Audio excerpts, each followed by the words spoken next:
It began with a decision so quiet, yet so explosive, it sent ripples through the very walls of the palace. No announcement, no warning, just a single, irreversible move, Prince William stepping back, and Catherine stepping forward. But this wasn't about holiday decorations or festive dinners. This was about power, control, and a shift in royal hierarchy no one saw coming, or perhaps no one wanted to see. Before we go deeper into what this really means for the royal family, make sure to subscribe so you don't miss a single update. At first, it appeared almost insignificant, another routine adjustment in a calendar already filled with centuries-old rituals. But those who understood the inner workings of the monarchy recognized the gravity instantly. Christmas within royal circles had never been just a celebration. It was a carefully orchestrated display of unity, a coded performance where every interaction carried meaning and every presence or absence spoke volumes. And yet, without consultation, without hesitation, William withdrew from this intricate system, placing the entire weight of it into Catherine's hands, not as a gesture, not as a temporary measure, but as a complete transfer of authority. The shock did not come from the act itself, but from the silence that surrounded it. Senior aides, individuals who had spent decades navigating the delicate balance of royal protocol, found themselves unprepared, even disoriented. There had been no gradual transition, no soft introduction to the idea. One moment, the structure remained intact. The next, it had shifted entirely. And at the center of it all stood Catherine, calm, composed, and seemingly unaffected by the magnitude of what had just unfolded. That composure, however, only deepened the unease, because this was not the behavior of someone overwhelmed by responsibility. It was the demeanor of someone who had been waiting. Behind closed doors, the questions began almost immediately. Why would William relinquish control over something so symbolically powerful? Christmas was more than tradition. It was influence, a rare moment when the royal family presented itself as unified, controlled, and untouchable. To step away from that was not simply a personal choice, it was a statement. And yet, no explanation followed, no justification, only a quiet acceptance that the balance had shifted, and that Catherine now held a level of authority that had never been so clearly defined before. What made it even more unsettling was the precision of the timing. This was not a random decision made in isolation. There were whispers, soft at first, barely audible, that suggested something far more deliberate was at play, that William's withdrawal was not an absence, but a calculated move, a repositioning. And if that was true, then Catherine's rise was not sudden at all. It had been prepared, shaped, and quietly set into motion long before anyone realized what was happening. Within the palace, tension lingered just beneath the surface. It was not loud, not confrontational, but it was unmistakable. Subtle glances, measured conversations, an unspoken awareness that something fundamental had changed. Some welcomed it, seeing in Catherine a new kind of strength, a modern force capable of reshaping an institution bound by its own history. Others, however, remained cautious, even resistant, questioning whether this shift would disrupt the fragile equilibrium that had been maintained for generations. And yet, Catherine did not hesitate. She did not seek reassurance, nor did she slow her pace to accommodate the uncertainty around her. Instead, she moved forward, with quiet determination, stepping fully into a role that carried not just responsibility, but expectation, and perhaps something even more dangerous, opportunity. Because in a system where power is rarely handed over so completely, one truth became impossible to ignore. This was never just about Christmas. But as Catherine quietly stepped into this unprecedented role, the question no one dared to ask began to surface: why now? To the public, Royal Christmas is a picture of unity smiles, church walks, carefully curated warmth, but behind the velvet curtains, it has always been something far more calculated. Every guest list, every seating arrangement, every moment captured on camera is a message. And now, for the first time, every single one of those messages would be crafted by Catherine alone. A tradition steeped in symbolism, suddenly placed in new hands. What most people never see is that Royal Christmas is not built on spontaneity, it is engineered. Every detail is deliberate, shaped to project stability, continuity, and control.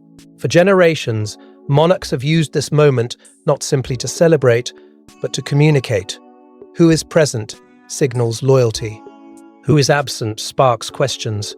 Even the smallest interaction carries weight, because in the royal world, perception is power, and power, once displayed publicly, becomes reality in the eyes of millions.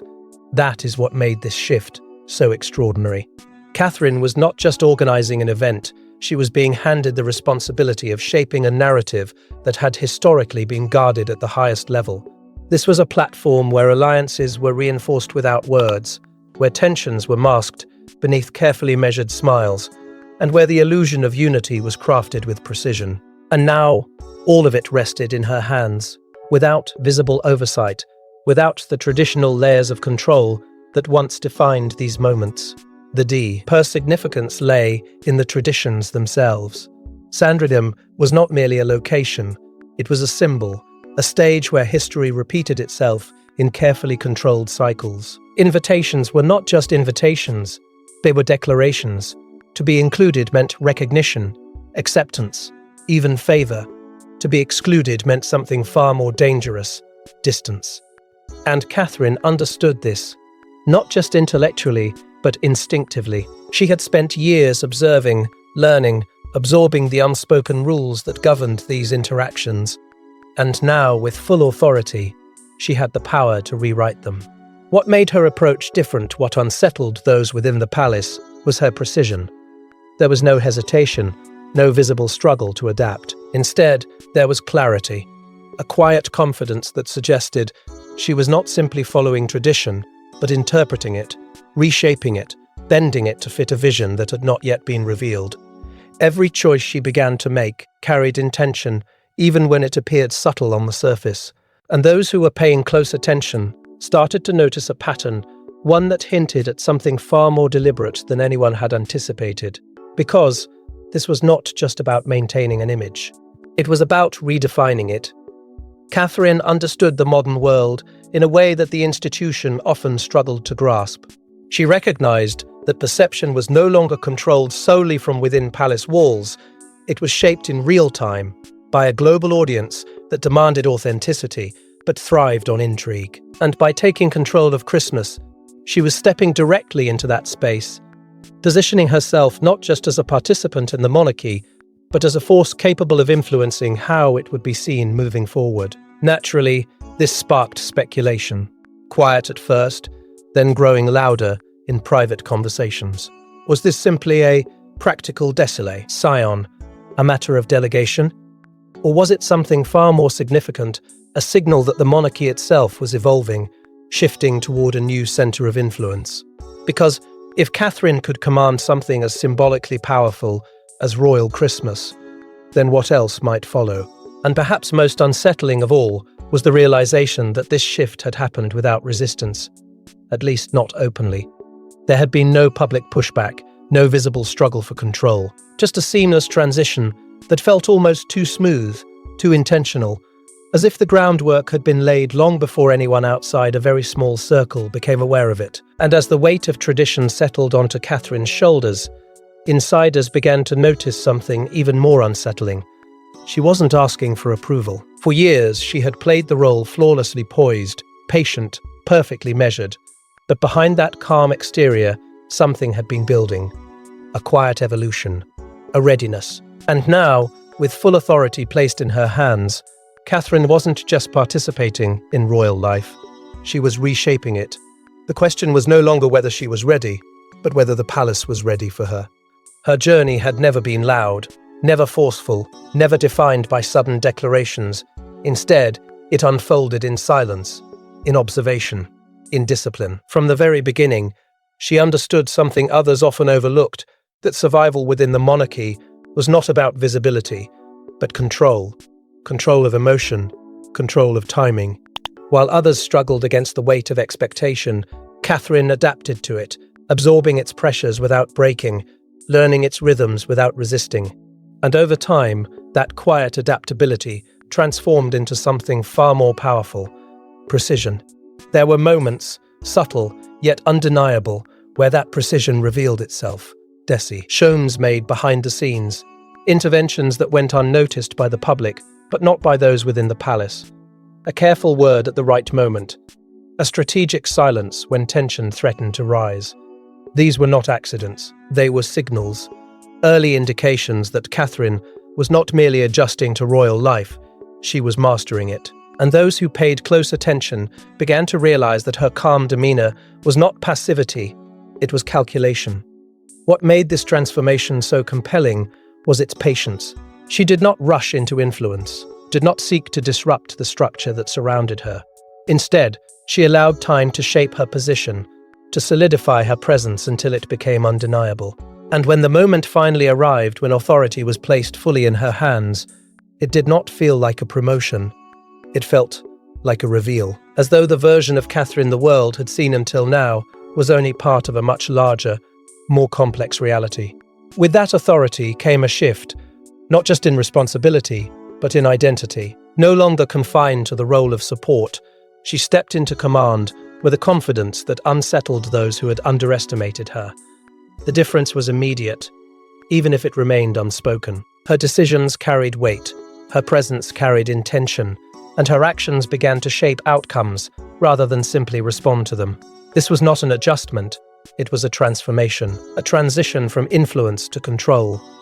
And with that control came the ability to redefine what had once seemed unchangeable. Traditions that had stood untouched for generations were no longer fixed, they were options, open to interpretation, open to evolution. Catherine understood that power within the monarchy did not come from preserving the past exactly as it was, but from deciding which parts of it would survive into the future. And for the first time, she held the authority to make those decisions herself. But transformation rarely happens without resistance. And as her influence became more visible, so did the subtle discomfort within the palace. There were expectations unspoken but deeply rooted about how things should be done, about who should decide, about how far change should be allowed to go. Catherine's approach did not openly challenge those expectations, but it did not conform to them either. And that quiet defiance, that refusal to seek permission, began to create a tension that could no longer be ignored, because this was no longer about whether she could lead. That question had already been answered. This was about what her leadership would mean for tradition, for hierarchy, for the delicate balance that had held the monarchy together for generations. And as that realization began to settle, one thing became increasingly clear. Catherine was not stepping into power to maintain the system. She was stepping into it to reshape it. And it didn't take long for her first move to send an unmistakable message, one that would divide the palace almost instantly. It was just a list, names on paper. But within the palace, it might as well have been a declaration of war. Invitations extended, invitations withheld. And for those watching closely, the pattern was impossible to ignore. Catherine wasn't just organizing Christmas, she was rewriting alliances, and in doing so, she exposed fractures within the royal family that had long been hidden behind carefully staged smiles. At first glance, nothing seemed unusual. A guest list for Christmas had always been part of the process routine, expected, almost ceremonial in its predictability. But this time, there was something different, a subtle shift that only became visible when each name was examined not individually, but collectively. Because Catherine's choices were not random, they were deliberate, precise, and layered with meaning that extended far beyond the surface. Those who found themselves included felt the weight of that inclusion immediately. It was more than an invitation, it was recognition, a signal of relevance within an institution where relevance could never be taken for granted. But for others, the silence was louder than any formal rejection. The absence of an invitation was not just an oversight. It was a statement, a quiet but unmistakable indication that positions were changing, that proximity to power was no longer guaranteed. Reactions began to ripple through the inner circle, though rarely in ways that could be openly acknowledged. Disappointment masked as indifference, confusion hidden behind protocol, and beneath it all, a growing realization that this was not simply a reorganization of a holiday gathering, it was a recalibration of influence. Catherine was not following precedent. She was redefining it. Among palace staff, the tension was immediate and palpable. These were individuals trained to execute without question, to maintain order even when circumstances shifted. But this shift was different. It required them to act on decisions that carried implications they could not ignore. Every invitation sent, every omission confirmed, felt like participation in something larger, something that was quietly reshaping the structure they had spent years upholding. Conversations became cautious, movements more deliberate, as if everyone understood they were operating within a moment that would not easily be reversed. And then there was the symbolism, because in the monarchy, nothing exists in isolation. Each decision echoes, each choice reflects a deeper intention. Who stood beside whom? Who was brought into the fold? Who remained at the edges? These were not social preferences, they were signals. Messages directed both inward to those within the palace and outward to a world watching closely for any sign of change. Catherine understood this language fluently, and now she was speaking it with authority. Naturally, speculation followed, quiet at first, then growing with each passing moment. Was this consolidation of influence? A strategic positioning that extended beyond Christmas into something far more enduring, because the pattern, once recognized, could not be ignored.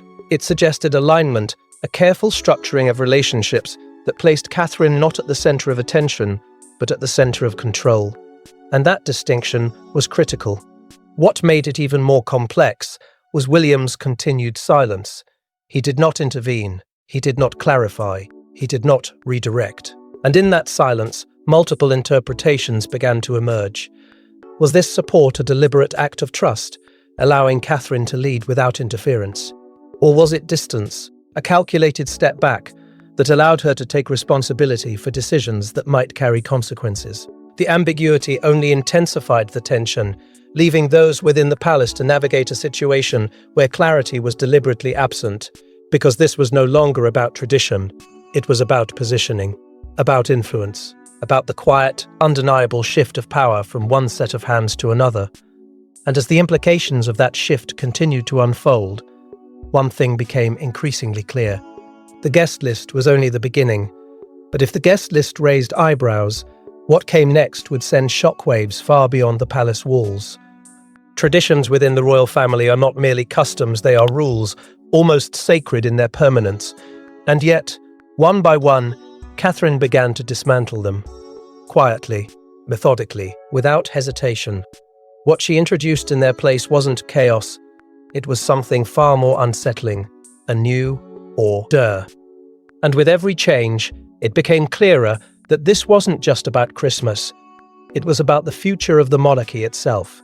At first, the changes were subtle enough to avoid immediate confrontation. A shift in timing here, a reordering of sequence there, small adjustments that, on their own, could be dismissed as modern refinements. But within the palace, nothing exists in isolation. Each alteration was noted, measured, and quietly discussed. Because those who understood the system knew that traditions were not just habits, they were anchors designed to hold the institution steady. And Catherine was beginning to loosen those anchors, one deliberate move at a time. It wasn't just what she changed, it was how she changed it. There was no announcement, no attempt to justify her decisions to those who expected explanation. She moved with a certainty that left little room for opposition.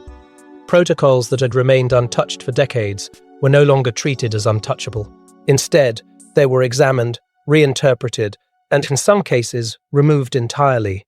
And in their place, she introduced something unfamiliar, a structure that felt less rigid, yet far more controlled. The reaction within the palace was immediate, though rarely expressed openly. Traditionalists, those who had built their entire understanding of the monarchy around continuity, felt the ground shift beneath them. To them, these were not harmless updates. They were disruptions, challenges to a system that relied on consistency to maintain its authority.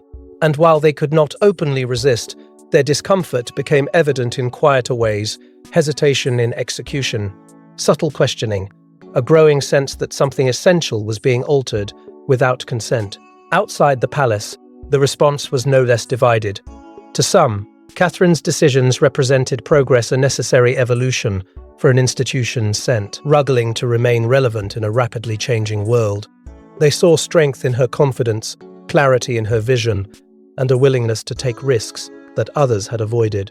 But to others, these changes felt like a departure from identity itself, a breaking away from the very traditions that had defined the monarchy for generations. And in that tension between admiration and concern, the true impact of her actions began to emerge. Because every tradition carries meaning beyond its surface. It is not just what is done, but what it represents. By altering these rituals, Catherine was not simply changing how things were done, she was redefining what they stood for. And that kind of shift does not happen without consequence. It forces those within the institution to reconsider their place within it, to question whether the rules they have followed still hold the same power they once did. What made Catherine's approach even more striking was her composure. There was no sign of doubt, no visible struggle as she navigated the growing tension around her. Instead, there was control, a quiet, unwavering confidence that suggested she was not reacting to the moment, she was shaping it. Each decision felt intentional, each change part of a larger pattern that had yet to fully reveal itself. And for those watching closely, it became increasingly clear that this was not experimentation, it was strategy. Because Catherine was not just adapting to the monarchy, she was redefining its boundaries, expanding what was possible while narrowing what was acceptable. And in doing so, she was creating a version of the institution that aligned not with its past, but with a future she seemed uniquely prepared to lead. And as the old guard struggled to adapt, one question began to echo through the corridors. Where exactly was William in all of this? He said nothing, no public statements, no visible interference, just silence. But in the world of royalty, silence is never empty. It is deliberate, strategic, and often more powerful than words.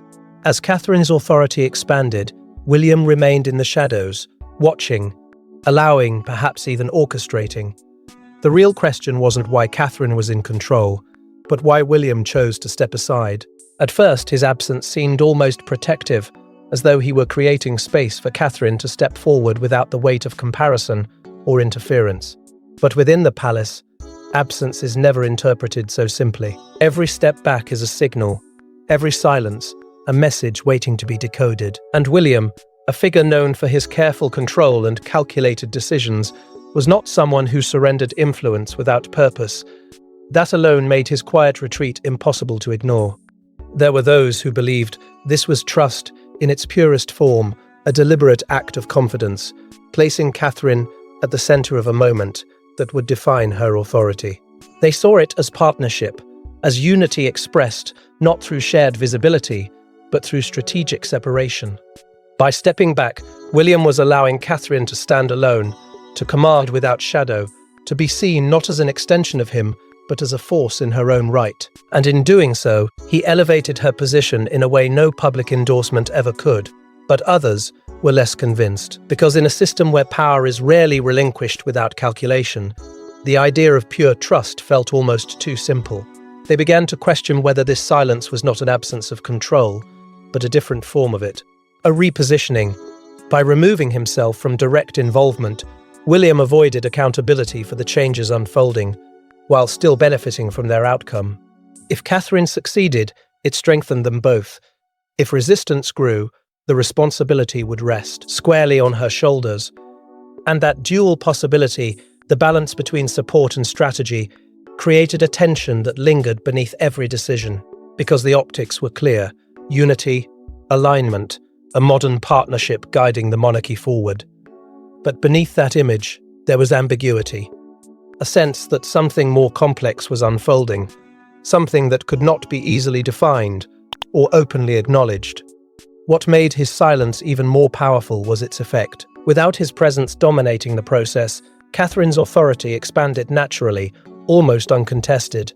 There was no visible hierarchy overshadowing her decisions, no immediate reference point for comparison. She became the center of control, not because it was declared, but because it was allowed. And in a structure built on perception, that distinction mattered more than anything else. Within palace circles, this created an atmosphere of uncertainty, not chaos, but something quieter, more a constant awareness that the traditional lines of authority had blurred, that decisions were being made, actions taken, without the usual signals that guided interpretation.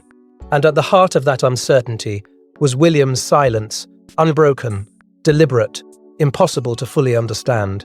Because if this had been planned, if this transfer of visible authority was not spontaneous, but carefully designed, then it suggested something far greater than a shift in Christmas planning.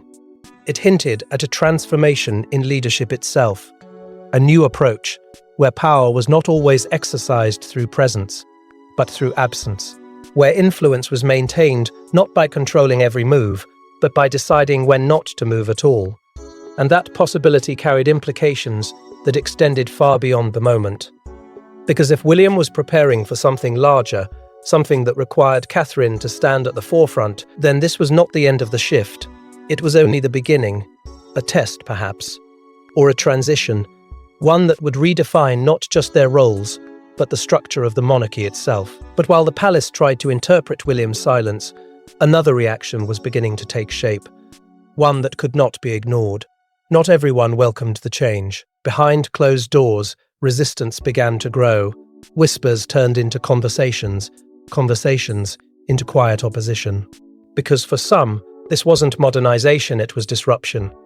A challenge to a system that had thrived on control and hierarchy for generations. And as Catherine's influence expanded, so did the determination of those who believed she had gone too far. At first, the resistance was subtle, almost invisible to anyone outside the inner circle. A pause before executing an instruction, a question framed as concern rather than disagreement. But within the palace, even the smallest hesitation carried meaning. These were not random reactions, they were signals. Early signs that Catherine's authority, though firmly established, was not universally accepted. And the more her decisions began to reshape long-standing structures, the more those signals grew in frequency and in intensity. Senior advisors, individuals who had spent years preserving the monarchy's delicate balance, found themselves increasingly uneasy. To them, Catherine's rapid consolidation of influence felt less like evolution and more like acceleration, too much, too fast, without the gradual adjustment they believed was necessary to maintain stability. They did not question her capability, at least not openly. What they questioned was the pace, the method, and perhaps most of all, the intention behind it, because intention is what defines power within the monarchy. And Catherine's intentions, while carefully controlled on the surface, remained largely unspoken.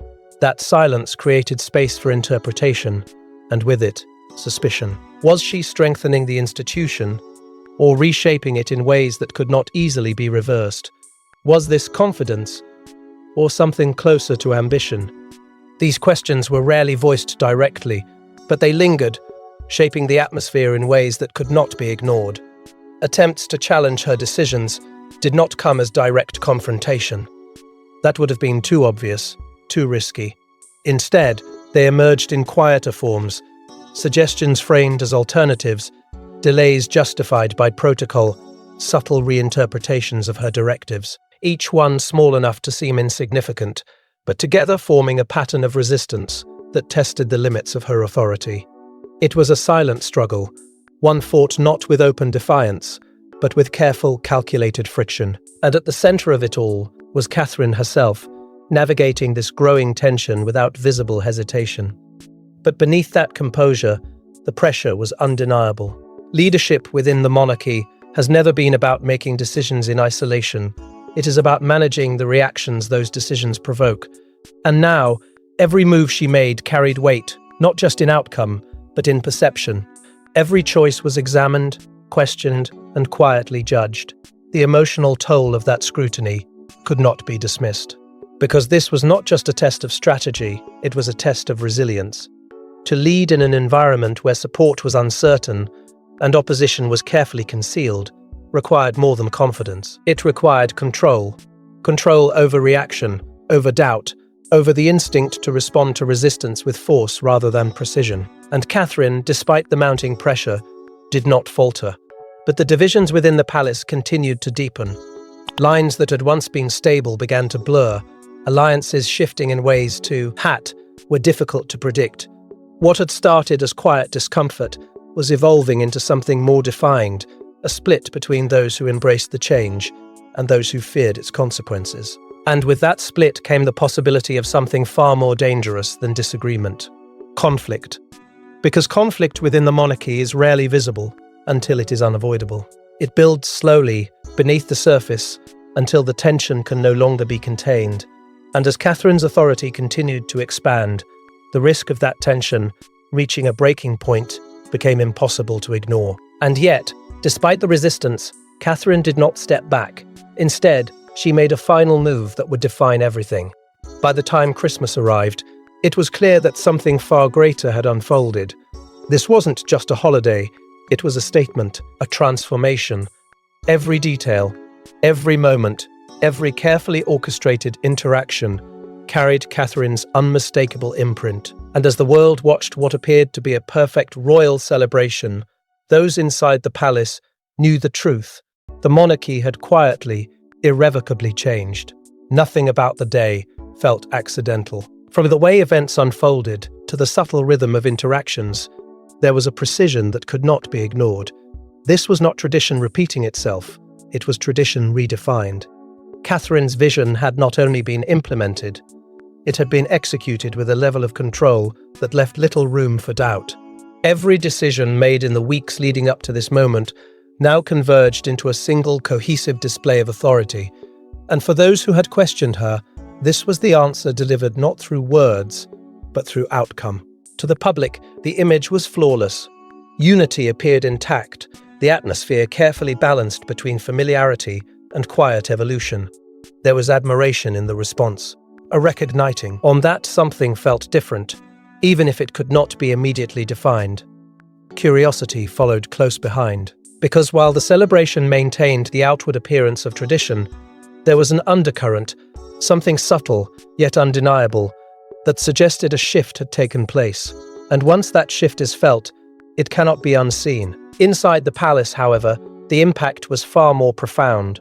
Those who had resisted, who had questioned, who had quietly doubted, were now faced with a reality they could no longer challenge. Catherine had not only taken control, she had succeeded.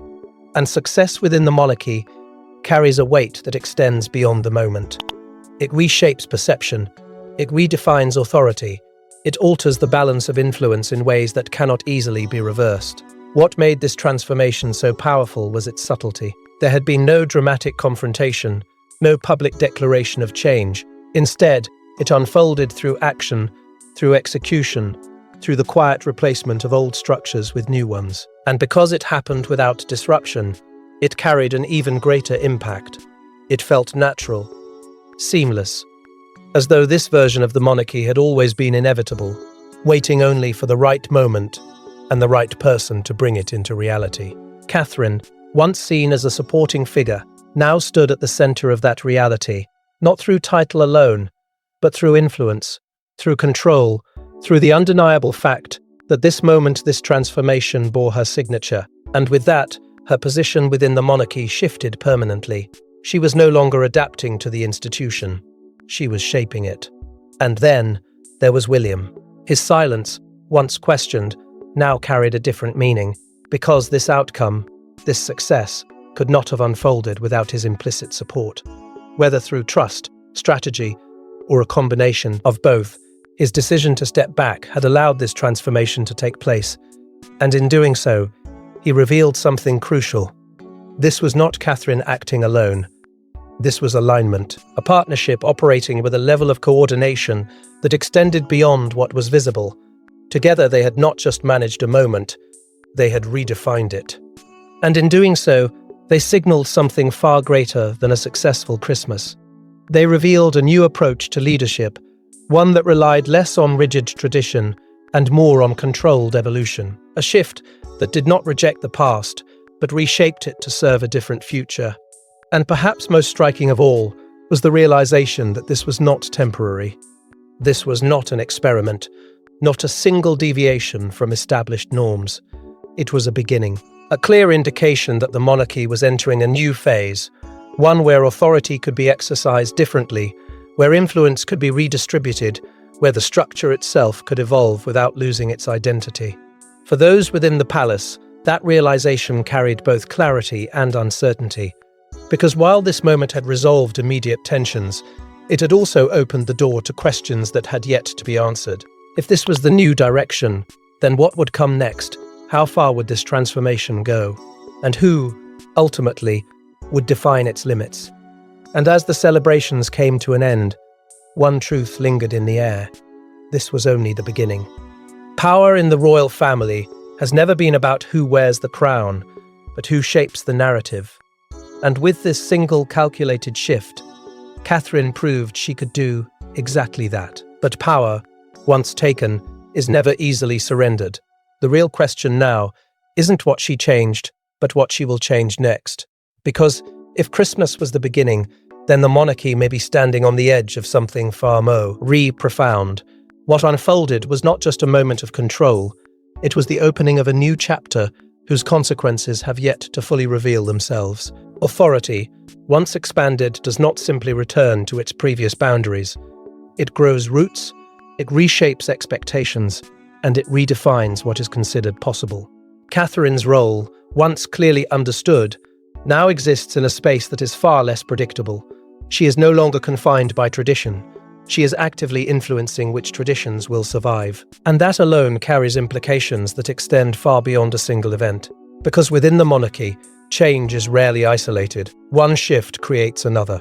One decision forces the next. And what Catherine has set in motion cannot be easily contained within the framework that once defined royal roles. Her authority during Christmas was not presented as temporary, not framed as an exception. It was executed with a level of permanence that suggests something deeper, a rebalancing of influence that could shape how decisions are made moving forward. Not just during moments of visibility, but behind the scenes, where the real structure of power exists. This raises a question that lingers, unresolved, and quietly unsettling. If Catherine can command something as symbolically powerful as Christmas, then where does that authority end? Does it extend into other areas once considered untouchable? Does it redefine who leads, who follows, and who ultimately decides the direction of the monarchy itself? These are not questions with immediate answers, but their presence alone signals that the boundaries have already begun to shift. For the public, this transformation has created a sense of anticipation, not loud, not overwhelming, but persistent. There is a growing awareness that something is evolving, that the monarchy is no longer operating within the same rigid structure it once did. And with that awareness comes curiosity, an expectation that Catherine's next move will reveal even more about the path she intends to take. Because once a figure demonstrates the ability to reshape tradition, the assumption is no longer whether they will do it again, but when. At the center of this evolving dynamic is the partnership between Catherine and William. What once appeared as a traditional alignment now feels far more strategic, far more deliberate. Their roles are no longer defined solely by visibility, but by coordination, by understanding when to step forward and when to step back. And in that balance, there is strength, but also complexity. Because power shared is power negotiated, and negotiation within the monarchy has always been a delicate, often invisible process. And yet, for all the clarity this moment has provided, it has also introduced uncertainty. Because transformation, once begun, does not move in a straight line. It unfolds in stages, in decisions that may not always be visible until their impact is already felt. And Catherine's rise, measured, controlled, undeniably effective, suggests that what we have seen so far may only be the surface of something far more significant. The monarchy now stands in a space between what it was and what it is becoming. A space defined not by stability, but by possibility.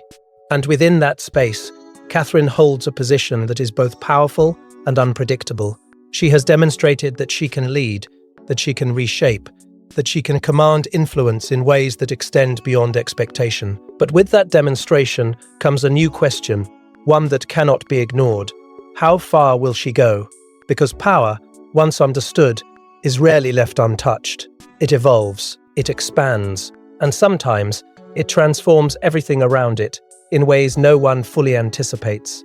And if this moment was only the beginning, then the future of the monarchy may not be written by tradition alone, but by those willing to redefine it. Because in the world of royalty, The most dangerous changes are never the loudest ones. They're the ones that happen in silence. Thanks for watching. Please don't forget to like and subscribe, and we will see you in next one.